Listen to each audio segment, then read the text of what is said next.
Chapter 32, February 22nd, 1943, Warsaw Ghetto. We entered the wild shortly after midnight, sneaking in near the cemeteries, a detail I noticed with a particularly grim scowl. German patrols still crossed our path, but they were on vehicles, making it easy to time our entrance. As awful as it ever was to enter an overcrowded ghetto full of starvation and disease, the wild was somehow worse. Building after building stood vacant, or at least that was the impression those in hiding wanted to give. Scavenged pieces of luggage lay open on the streets, as those who were herded from here had been forced to leave their belongings behind. Nothing edible remained, and certainly nothing with any monetary value. But I saw a photo album lying open on the snow, the pictures blurred from the moisture, and nearby a single hand-knitted baby's booty. Those were someone's treasures, someone's memories, stories of someone's life. Once. It was haunted here. Anyone could feel that. Death permeated the night air, carried on the wind like a vulture's hiss. I smelled the blood, bitter to my senses, and seemed to hear echoes of despair from those who discovered their fallen loved ones on these streets.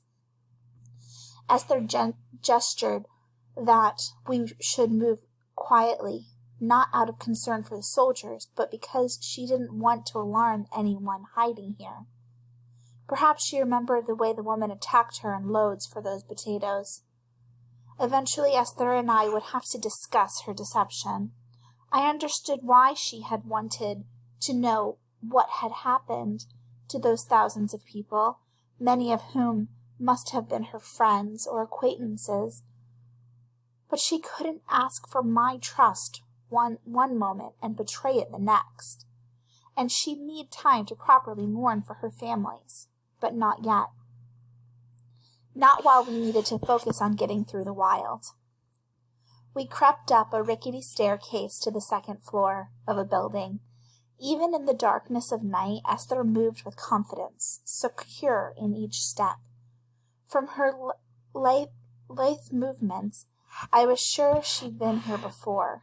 Likely she had traveled this very hallway before. For all I knew, this apartment was once hers, or had belonged to a close friend. She raised a finger to her lips again and then pointed to a closed door on our left. Listening carefully, I could hear movement inside the room. Someone was awake and aware of our presence, probably slipping inside a hidden compartment, terrified that we might be soldiers or looters or thieves. I wanted to tell them not to be afraid, that we were friends. But I didn't. I couldn't. Even more, I wanted to offer them some of the food Esther and I were carrying. We had enough to provide the people here in the wild another week or two of life. But our supplies had to get to the resistance members. Their lives were no more valuable, but their fight was. At the far end of the building, Esther knelt beside a framed and broken mirror hung on the wall. It looked nailed down, but the lower nails easily pulled free from the plaster wall, revealing a tunnel. Esther put her bag in first and scooted in after it. I followed, though I had to crawl on my elbows to fit through the small space, especially with the German pack still on my back and pushing the medical bag ahead of me. When the mirror rolled back into place behind us, the tunnel went black. I closed my eyes and listened for Esther ahead. For the first time since we met, she consoled me, quietly whispering that everything was okay. We emerged through a closet in a new apartment, and probably in an entirely new building, one that was closer to the new ghetto boundaries. Obviously, these above-ground passages had been designed to move people from one part of the ghetto to another without having to go onto the street. It was brilliant. If I ever returned to courier work, I'd tell other ghettos about this too. Esther carefully peeked out a cracked open door of this apartment before declaring it safe to leave. Then we repeated the process from before, making the long walk to the far end of the building, entering this time through a hole that was disguised as a heating vent and exited into a new building through the cupboard beneath the kitchen sink. Yet this time, as we tiptoed through the dark apartment, I tripped and fell to my hands and knees. My breath caught in my throat when the object I tripped over sat up and let out a small cry. Not an object at all. It was a child, a little girl with wide eyes and dark hair in need of combing. She grabbed her blanket and backed into the corner, clearly terrified and looking like she was about to scream.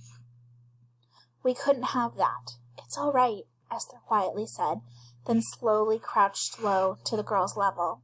She offered a smile and smoothed her hand over the girl's hair. "We're your friends." I followed her lead, speaking as softly and kindly as I would have spoken to my own sister. "Are you hungry?" For her I could spare a little food. I gave her some of the German army rations we'd taken from the tank, and an entire loaf of bread. If she was careful, it would last for some time. There was one more gift I wanted to give her. The rest of the chocolate bar Esther and I had opened. I held it out and she cautiously took it, but her eyes flicked almost non-stop between me, Esther, and the chocolate. "Shh," Esther said. "Be safe." The girl remained in place until we left, though as soon as we closed the apartment door behind her, I heard the foil of the chocolate bar being torn off. I doubted she'd eat it all right away, maybe allow herself only a tiny piece. But I pictured a smile spreading across her face, and that warmed me. We crossed from this apartment safely into another, where Esther turned and said, "This is our last crossing. After this tunnel, we'll be inside the ghetto." It was so simple, I almost couldn't believe it. Why hasn't everyone left this way? I knew the question sounded naive, especially given all I'd seen as a courier, but I wanted to understand. It was one thing to have to be smuggled out of a ghetto. That could be expensive and require the help of a smuggler. But here, the people could get out themselves. Why would they stay? Esther shrugged. These tunnels were built by the resistance. Did your father know about them? Does the Judenrat know? Because if they did, the Germans know too.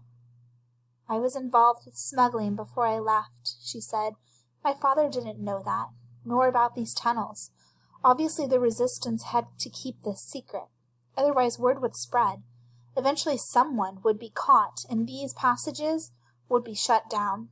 But even most of those who do know about the tunnels haven't used them for escape. They'd need friends on the outside to have any hope of survival. And as you already know, the Jews have a short supply of friends in Poland these days." Yes, that I knew far too well. By now we had entered the final tunnel, a hole drilled through the shared brick wall of the neighboring building, and hidden by a chest of drawers. We exited through a hole at the back of the mostly empty wardrobe, and a deep sigh escaped from me. It was a relief to be out of the wild. Or perhaps it was a sigh of worry, because we were officially inside the Warsaw Ghetto, and the clock was ticking. Esther suggested we wait until daylight before going out in the open. "I'm sure the people here are extra watchful for strangers," she said as we sat in the corner of the abandoned room. "You're a stranger, and I'm the daughter of the Judenrat." I bundled my coat around me, blocking her out. "Chaya, I said I'm—" "Good night, Esther." I wasn't ready to talk about that. Not yet. When morning broke a few hours later, we slipped out onto the street. In appearance, it was similar to other ghettos, a place where seven people had to share every available room. The problem of such severe overcrowding had taken its toll on the streets and buildings. Most of the trees had been felled for their wood, and the ghetto walls were a constant reminder that this place was and always had been a kind of prison. Despite all that, I was immediately struck by how different the people of this ghetto were from any other I'd seen so far. No one wandered here. No one sat idly by, watching the world turn. Those who were on the street moved with purpose. They knew what was coming, the same as I did. They were preparing. Within only a few blocks, our presence was noticed. A hand tapped me on the shoulder, and the voice was sharp, accusatory. "I don't know you girls." I turned to see a square-built man in his early 30s with a distinct scar on the side of his face. It looked recent. Forcing myself not to stare at it, I gestured at Esther. "This is Esther Kalinski, and I am Shia Lindner. We're with Akiva from Krakow. We were sent here to help." His expression remained cautious as he looked me over first. Then his eyes rested longer on Esther, and her shoulders hunched. She was looking anywhere but at him. I wondered how the man was affected by her father's lists. He nodded at our bags. "What do you have there?" We opened them for his inspection. He checked carefully through everything before looking up at us again, now with a wide smile on his face. "Krakow," he said. "We heard the resistance there was crushed." "Kiva is broken, that's true," I replied, "but some of us remain, and we want to fight here." His eyes returned to Esther. He must know who she was, or her father. He was suspicious of her, and I worried he might not allow us to remain. "My name is Tamir," he said. "I fight for Zob, under the direction of Mordechai and Nelowix," Esther finished. "So will we, if you'll have us." "We will have you. Will we have you?" Tamir laughed, a surprisingly booming laugh. "My dear, we would take a blind man with 2 minutes to live if he knew which way to point a weapon. Come with me." And so our morning began. This was one of the rare times when I was able to receive thanks for what I had brought into the ghetto, and I wasn't prepared for the hugs and offerings of gratitude. We handed over everything, with one exception, my gun.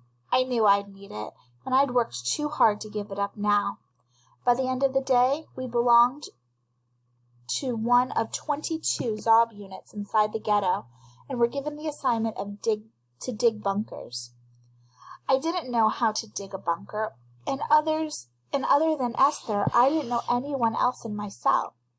But I was where I belonged, and I intended to learn as fast as I could. So when the shovel was put in my hands, I smiled and began to dig. Chapter 33, March 1st, 1943, Warsaw Ghetto. After a week of working within the ghetto, Tamir found me again, asking if I would come speak to him and other leaders of Zob. What about Esther? She wasn't far from me amid a pile of sticks smuggled in from the forest. We'd been carving them into crude pikes, weapons that would take little more training than stab with the sharp end. The word passing through the bunker was that our leaders expected face-to-face fighting with the Nazis. A sharpened stick wouldn't stop a bullet, but it was better than nothing, and we had plenty of nothing here already. Tamir eyed Esther, then said to me, "We only need to speak with you." With a glance back and a shrug, I followed him from our half-constructed bunker down Mila Street to another larger bunker that served as the headquarters of Zob's leadership. Mordechai wasn't here, nor had I met him yet, but much as I would have relished the honor, I was sure he had far more important things demanding his attention. Instead, for this meeting, only one other person was here, a woman who introduced herself as Rachel. She had a pretty face with thick brows and dark hair pulled into a bun, and wore that appearance to be a mechanic's uniform. She belted it and created a holster at her side for a gun, and I had no doubt about her aim. Tamir sat beside her and invited me to sit in a chair across from them. Their formality unnerved me. Was this a conversation or an interrogation? Rachel began. "I'm told you were a courier for Akiva." "Still am," I replied, "though there isn't much left of Akiva anymore."